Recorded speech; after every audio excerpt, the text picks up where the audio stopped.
حیا ہیزل کے کمرے میں داخل ہوئی تو وہ راکنگ چیئر پر جھولتے ہوئے آنکھیں موندے ہوئے تھی۔ چہرے پر مٹے مٹے آنسوؤں کے نشان تھے۔ ہیزل کا پورا وجود بری طرح لرز رہا تھا۔ حیا کے اندر داخل ہونے پر اس نے آنکھیں کھول کر اسے دیکھا اور چیئر سے اٹھتی دور جا کھڑی ہوئی۔ رک جاؤ حیا، میرے پاس مت آنا، میں ایک ناپاک وجود ہوں، تمہیں مجھ سے نفرت کرنی چاہیے جیسے باقی سب کرتے ہیں۔ حیا اس کی بات پر تڑپتے ہوئے اس کی طرف بڑھی تو ہیزل نے ہاتھ کے اشارے سے اسے خود کے پاس آنے سے روکا۔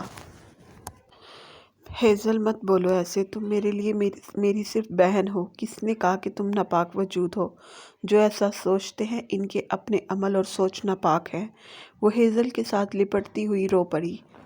تمہیں مجھ سے نفرت نہیں ہوتی حیا؟ ہیزل نے سسکتے ہوئے بے یقینی سے پوچھا۔ تم میرے لیے میری بہن ہو، میری ڈرپوک حسینہ، اس سے آگے کچھ نہیں۔ وہ ہیزل کا گال چومتی بھیگی آنکھوں سے ہلکا سا ہنستی ہوئی بولی۔ ہیزل بھی اس کی بات پر ہلکا سا ہنستی تھی۔ درد بڑی ہنسی تھی اس کی، جو محسوس کیے حیا نے اپنے تڑپتے دل پر ہاتھ رکھا۔ میں تو ساری عمر یہی سوچتی رہی، میری رگوں میں شاہ خاندان کا خون ہے، میرے اندر زمان شاہ کا خون ہے، کاش یہ سچ مجھے کبھی پتہ نہ چلتا۔ ہیزل پھر سے رو دی تھی۔ ہیزل بند کرو رونا، تم میری بہن ہو، اس سے آگے کوئی بات معنی نہیں رکھتی۔ رکھتی ہے حیا، کیا ہوں میں، کس کا خون میری رگوں میں دوڑ رہا ہے مجھے کچھ نہیں پتہ۔ میں ایک ناجائز پیداوار ہوں۔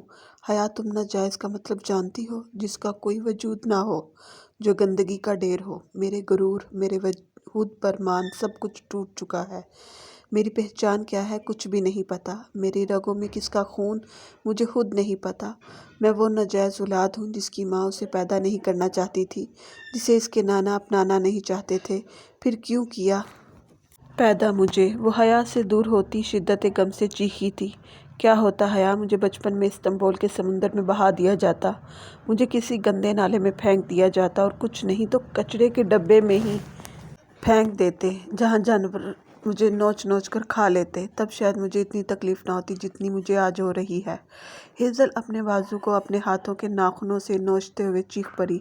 ہیزل کے ہاف سلیولس سے نظر آتے دودیا بازو پر اس کے ناخنوں سے پڑتے نشانوں سے رستے خون کو دیکھ کر حیا تڑپتے ہوئے اس کی طرف بڑھی۔ بابا جان نے میرے ساتھ اچھا نہیں کیا، انہیں مجھے دنیا میں نہیں لانا چاہیے تھا، میں کبھی معاف نہیں کروں گی بابا جان کو۔ ہیزل نے چلاتے ہوئے سائڈ ٹیبل پر رکھا واز اٹھا کر زمین پر دے مارا۔ Hazel calm down. حیا اس کی حالت دیکھ کر پریشان ہوتی اس کی طرف بڑھی۔ رک جاؤ حیا، تم میری بہن نہیں ہو۔ جب میری رگوں میں زمان شاہ کا خون ہی نہیں تو تم کیسے میری بہن ہوئی؟ میں گندگی کا ڈھیر ہوں، سمجھی تم؟ ہیزل اپنے بال مٹھیوں میں دبوچ گھٹنوں کے بل بیٹھتی ہوئی چلائی۔ حیا نے اس کی طرف بڑھتے اسے اپنے باہوں میں سمیٹا۔ ہیزل تم میری بہن ہو، سنا تم نے، صرف بابا جان کی بیٹی ہو، یہی حقیقت ہے تمہاری۔ خبردار اگر تم نے کبھی بھی کچھ کہا، تم زمان شاہ کی بیٹی نہیں ہو۔ ہیزل تم تو بابا جان کا غرور ہو، ان کی سب سے اچھی بیٹی ہو، پھر کیسے کہہ سکتی ہو کہ تم ان کی بیٹی نہیں؟ تم میری بہن زمان شاہ کی بیٹی ہو، میں صرف اس حقیقت کو جانتی ہوں اور اس کو مانتی ہوں۔ وہ ہیزل کے ساتھ لپٹتی روتے ہوئے بولی۔ مگر حقیقت تو یہ نہیں ہے، سچ تو یہ ہے میری رگوں میں ایک ایسے انسان کا خون دوڑ رہا ہے جس کا میں نام بھی نہیں جانتی۔ میں ناجائز ہوں حیا، میں ایک گالی ہوں۔ ہیزل ٹوٹے پھوٹے الفاظوں سے بولتی بری طرح رو دی۔ حیا اسے سنبھالتے ہوئے خود بھی ٹوٹ کر بکھر رہی تھی۔ ہیزل ٹوٹے پھوٹے الفاظوں سے بولتی ہوئی بری طرح رو دی۔ حیا اسے سنبھالتے ہوئے خود بھی ٹوٹ کر بکھر رہی تھی۔ تم صرف میری ہیزل ہو، میری بہن۔ حیا نے ایک بار پھر سے وہی الفاظ دہراتے ہوئے ہیزل کے بہتے آنسوؤں کو اپنے ہاتھوں سے صاف کیا۔ تم تو کبھی مجھ سے نفرت نہیں کرو گی نا حیا؟ ہیزل نے بہتے آنسوؤں کے ساتھ سوال کیا۔ نہیں ہیزل، کبھی نہیں، میں تم سے کبھی بھی نفرت نہیں کر سکتی۔ حیا اس کے سوال پر تڑپ اٹھی تھی۔ دیکھو ہیزل، اس بات کو بند کمرے میں رہنے دو، یہ بات کسی کو پتہ نہیں چلنی چاہیے۔ تم صرف زمان شاہ کی بیٹی ہو، سمجھی تم کبھی بھول کر بھی یہ بات اپنی زبان پر نہیں لاؤ گی، کبھی جازم کو اس سچائی کے بارے میں نہیں بتاؤ گی، اوکے ہیزل؟ حیا نے اسے سمجھاتے ہوئے کہا۔ ہیزل نے روتے ہوئے اعتصاب میں سر ہلایا۔ وہ چاہ کر بھی جاسم کو یہ سچ نہیں بتا سکتی تھی۔ یہ سچ اس سے اس کا غرور، مان، سب کچھ چھین چکا تھا۔ اگر جاسم کو پتہ چل جاتا تو وہ کبھی اس کے سامنے سر اٹھانے کے قابل نہ رہتی۔ اب ایک سچ اور حقیقت وہی تو بچا تھا ہیزل کے پاس، اسے کھو کر تو شاید وہ زندہ بھی نہ رہ پاتی۔ اب اٹھو، ہمیں تیاری بھی تو کرنی ہے۔ کل میری مہندی ہے، پرسوں تمہاری مہندی ہے، میری رخصتی کے بعد تمہاری رخصتی۔ اگر تم ایسے روتی رہو گی تو مجھ پر زیادہ روپ آئے گا، تم خواہ جیلس ہو جاؤ گی تم مجھ سے۔ حیا شرارتی لہجے میں کہتی بھیگی پلکوں کے ساتھ ہنس پڑی۔ میں کبھی تم سے جیلس نہیں ہوئی، مگر آج تم پر رشک آ رہا ہے۔ تم زمان شاہ جیسے عظیم انسان کی بیٹی ہو، کاش میں بھی ہوتی، ہیزل نے روتے ہوئے کہا۔ حیا گہرا سانس بھر کر رہ گئی تھی۔ اچھا چلو اٹھو یہاں سے۔ حیا نے نرمی سے اس کا بازو پکڑ کر اسے زمین سے اٹھایا۔ ہیزل کو بیڈ پر بٹھا کر سائڈ ٹیبل کے دراز میں رکھے میڈیکل باکس سے نیند کی گولی نکال حیا نے ہیزل کو پانی کے ساتھ کھلا دی، جو اس نے خاموشی سے کھا لی تھی۔ آج اسے اس کی بے حد ضرورت تھی۔ اچھا اب تم اچھے سے نیند پوری کرو، کل صبح بات کریں گے، حیا نرمی سے کہتی اس کے پاس سے اٹھ کر کمرے سے چلی گئی۔ وہ مزید ہیزل کو ایسے روتے ہوئے نہیں دیکھ سکتی تھی۔ حیا کے جانے کے بعد وہ ایک دفعہ پھر سے سرہانے پر سر رکھ کر سسک پڑی تھی۔ حیا گرین کلر کے شارٹ شرٹ کے ساتھ گرین ہی کلر کا فل کارمدار ہیوی لہنگے میں موجود تھی۔ سلکی سنہری بال کمر پر بکھرے ہوئے تھے۔ بنا کسی میک اپ کے وہ اس ڈیزائنر ڈریس میں بہت دمک رہی تھی۔ بیڈ پر اس کا دوپٹہ اور جیولری پڑی تھی۔ دوپٹہ سیٹ کرنا اور جیولری پہننا رہ گیا تھا۔ وہ آئینے میں ایک نظر خود کو دیکھتی اپنے سامنے رکھی کانچ کی نازک گرین چوڑیاں کلائی میں پہننے لگی۔ دروازہ کھلنے کی آہٹ پر اس نے ایک نظر کمرے میں داخل ہونے والے وجود پر ڈالی، پھر رخ پلٹ کر اس وجود کو مکمل اگنور کیے وہ اپنی کلائی میں چوڑیاں پہننے میں مگن ہو گئی۔ لیکن اس کی تمام حسیات کمرے میں آنے والے وجود کی طرف متوجہ تھی۔ دل کی بے ترتیب چلتی دھڑکن اور لرزتی جھکتی پلکیں اس بات کی گواہ تھی۔ اس کا پور کمرے میں آنے والے وجود کی طرف نہ صرف متوجہ تھا، بلکہ اس کا دل دھڑکن بن کر کانوں میں بجنے لگا تھا۔ جان ہتھیلی پر سجتی ہوئی محسوس ہوئی تھی۔ دل دھڑک دھڑک کر پہلو سے نکلنے کو بے تاب تھا۔ شویز کی گہری آنچ دیتی نظریں اپنی پشت پر محسوس کر کے وہ سرخ ہوئی۔ شویز آئینے میں نظر آتے اس کے سراپے اور اس کی گالوں کی سرخی کو دیکھتا گہرا مسکرایا۔ حیا نے لب دانتوں تلے دبائے پلٹ کر وہاں سے جانا چاہا تو شویز نے مسکراتے ہوئے اسے اپنے احسار میں لیتے حیا کے کاندھے پر لب رکھے۔ حیا نے اس کے احسار میں مچلتے ہوئے اپنے پیٹ پر لپٹا اس کا بازو ہٹایا تو شویز نے اپنا احسار مزید مضبوط کر دیا۔ شویز چھوڑے مجھے۔ حیا نے غصے سے اس کا بازو اپنے پیٹ سے ہٹانے کی کوشش کی۔ شویز نے اسے اپنے احسار سے آزاد کرتے حیا کو دیوار کے ساتھ اس طرح لگایا کہ حیا کی پشت اس کی طرف تھی۔ شویز نے اس کی پشت سے بال ہٹاتے اس کی شرٹ کی ڈوریاں ایک جھٹکے سے کھول دیں۔ حیا دیوار کے ساتھ لگی اس کے مضبوط احسار میں پھڑپھڑا کر رہ گئی۔ شویز، حیا نے اس کے ہاتھوں کا لمس اپنی کمر پر محسوس کرتے لرزتے ہوئے اسے گھٹی گھٹی آواز میں پکارا۔ شویز نے اپنے سلگتے لب اس کی کمر پر جا بجا رکھتے حیا کو سسکنے پر مجبور کر دیا۔ اس کی دونوں کلائیاں دیوار کے ساتھ جکڑے وہ دیوانگی کے عالم میں اس کی پشت پر اپنا لمس بکھیر رہا تھا۔ حیا کی سانسوں کے تال میل میں عجب سا ساز بکھیرتے اسے سیدھا کیے وہ دیوار کے ساتھ لگا گیا۔ حیا گہرے سانس لیتی شرم و حیا کی سرخی چہرے پر سجائے شویز کی باہوں میں سما گئی۔ شویز اسے گود میں اٹھائے بیڈ کی جانب بڑھا اور نرمی سے اسے بیڈ پر لٹا کر اس نے حیا کی پیشانی پر اپنے نرم لمس چھوڑا۔ اس کے سلگتے بیکے لب دیوانہ وار حیا کے چہرے کے ایک ایک نقش کو چھو رہے تھے۔ وہ دیوانوں کی طرح اس کے نقوش پر اپنا لمس بکھیر رہا تھا۔ حیا نے اس کے سلگتے ہوئے لبوں کی حدت پر تڑپتے ہوئے اسے خود سے دور کرنے کی کوشش کی تو وہ پہلے سے بھی زیادہ شدت سے اس کے چہرے پر اپنا لمس چھوڑنے لگا۔ حیا کی سانسیں دھنکی کی مانند چل رہی تھیں۔ شویز اس کے لبوں پر نرمی سے اپنا انگوٹھا پھیرتا ان پر جھکنے لگا تو حیا نے پوری قوت سے اسے خود سے دور کیا۔ خلاف توقع وہ مسکراتا ہوا اس سے دور ہو گیا۔ حیا گہرے سانس لیتی بیڈ سے نیچے اتر کر ڈریسنگ ٹیبل کے سامنے جا کھڑی ہوئی۔ اپنے بال پشت پر بکھیر کر وہ اپنی شرٹ کو آگے سے ٹھیک کرنے لگی۔ کمر سے ساری ڈوریاں کھلنے کی وجہ سے شرٹ آگے سے لوز ہو گئی تھی۔ اس کی شرٹ بار بار کندھے سے نیچے ڈھک رہی تھی۔ کمر پر موجود ڈوریاں وہ ہٹلر کے سامنے نہیں باندھ سکتی تھی، نہ ہی وہ اس کی جنونیت سہنے کی ہمت رکھتی تھی۔ اس کی مونچھوں کی چبھن اور اس کے پرحدت لمس کی آنچ ابھی تک اسے اپنے چہرے اور کمر پر محسوس ہو رہی تھی۔ بے ترتیب سانسیں جیسے حیا کے سینے میں ہی الجھ گئی تھیں، دل کی دھڑکنیں دھڑکنا بھول گئی تھیں۔ ہٹلر کی گہری بے باک استحقاق بری نظریں اپنے اوپر محسوس کرتے حیا کے ہاتھوں میں کپکپاہٹ جاری ہو گئی۔ کندھے سے ڈھلکتی شرٹ کو اس نے جھنجھلاتے ہوئے ٹھیک کیا تو وہ پھر سے کندھے سے نیچے ڈھلک گئی۔ شویز دونوں ہاتھ اپنے سر کے نیچے باندھے بیڈ پر لیٹا مسکراتے ہوئے آئینے میں نظر آتے حیا کے عکس کو دیکھ رہا تھا، جس کا چہرہ غصے اور شرم کے مارے سرخ تھا۔ اس کا غصہ، جھنجھلاہٹ اور لال سرخ چہرہ شویز کو کافی محظوظ کر رہا تھا۔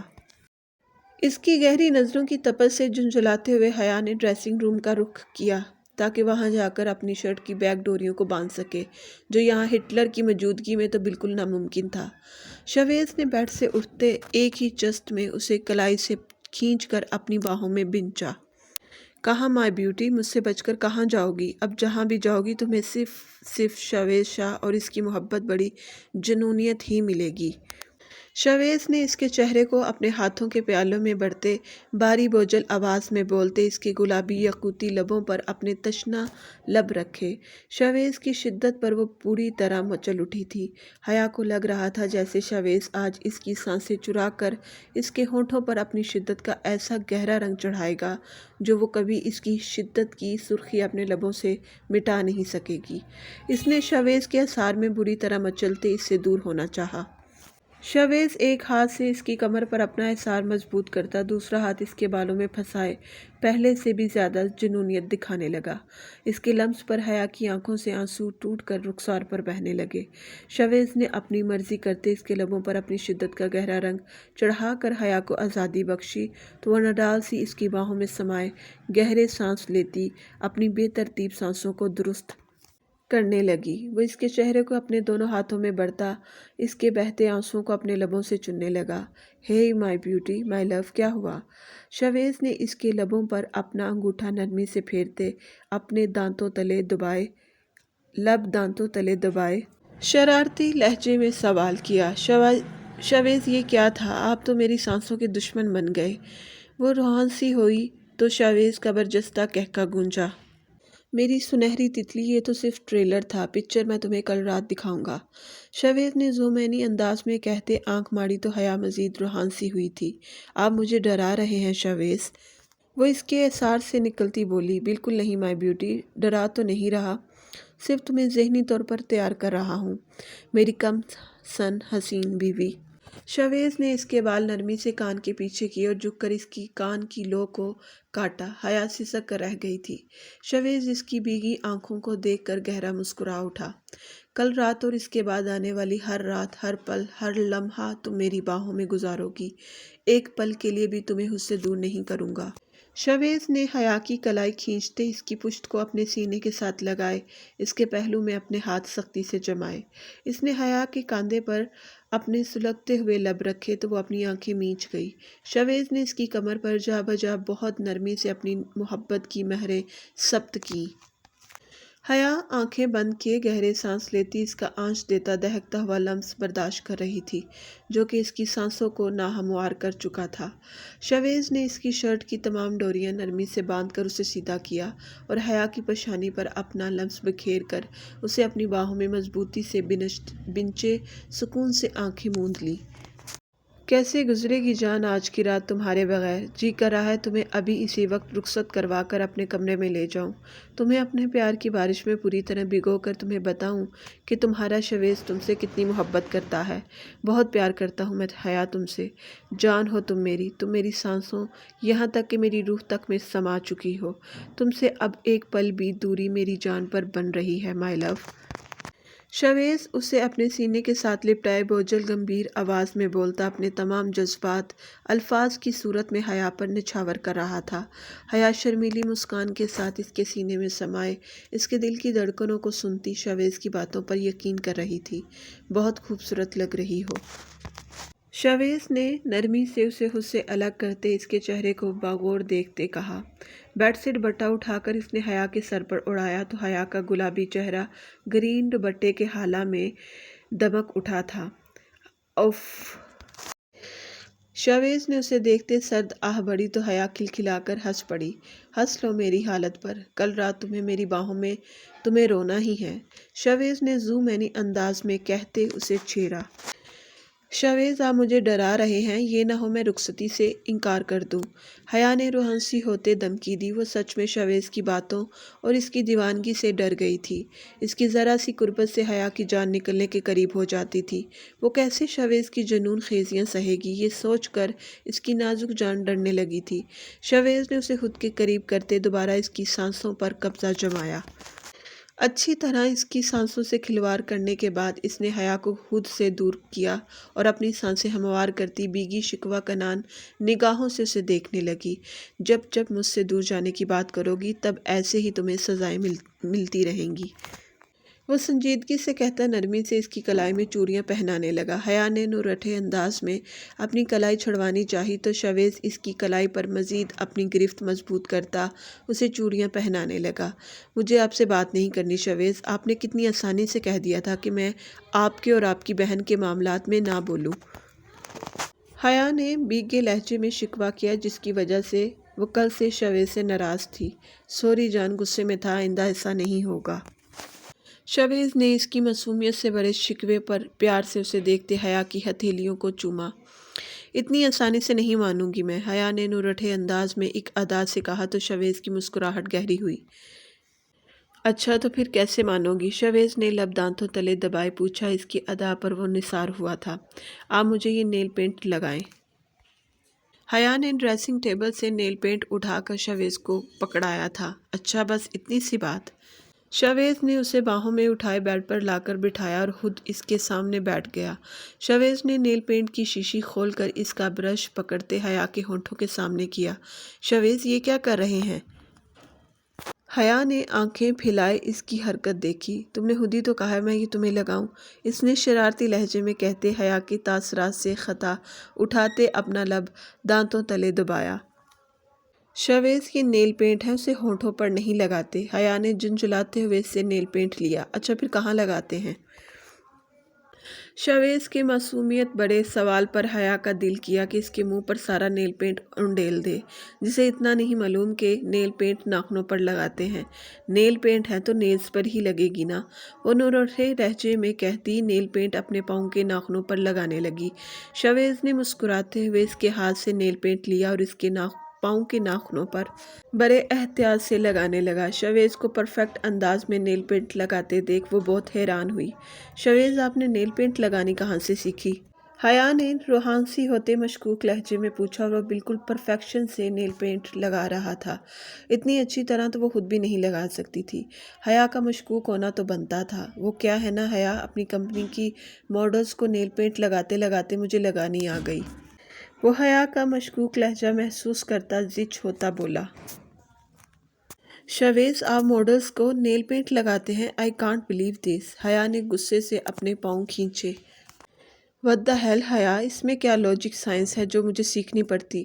تمہاری ناراضگی کے ڈر سے احتیاط سے نیل پینٹ لگا رہا تھا، اگر ذرا سی بھی خراب ہو جاتی تو تم ہی شکوہ کرتی، ایک ذرا سا کام بھی نہ کر سکا میں۔ شویز نے غصے سے اسے گھورتے حیا کا پاؤں پکڑ کر نیچے کی طرف کیا اور باقی کے بچے ناخنوں پر نیل پینٹ لگانے لگا۔ شویز نے غصے سے اسے گھورتے حیا کا پاؤں پکڑ نیچے کی طرف کیا اور باقی کے بچے ناخنوں پر نیل پینٹ لگانے لگا۔ حالا آپ ہی کو بھی نہیں لگائی؟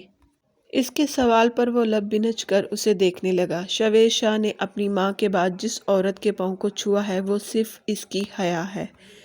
شاویز نے جھک کر نرمی سے اس کے پاؤں پر اپنے لب رکھے۔ حیا کے ہونٹوں پر شرمیلی مسکان بکھری تھی، وہیں آنکھوں میں نمکین پانی آن ٹھہرا تھا۔ شاویز نے نرمی سے اس کی بھیگی پلکوں پر اپنے لب رکھے تو حیا مسکراتی ہوئی اس کی باہوں میں سما گئی۔ شاویز اسے اپنے اثار میں لیتا سکون سے آنکھیں موند گیا تھا۔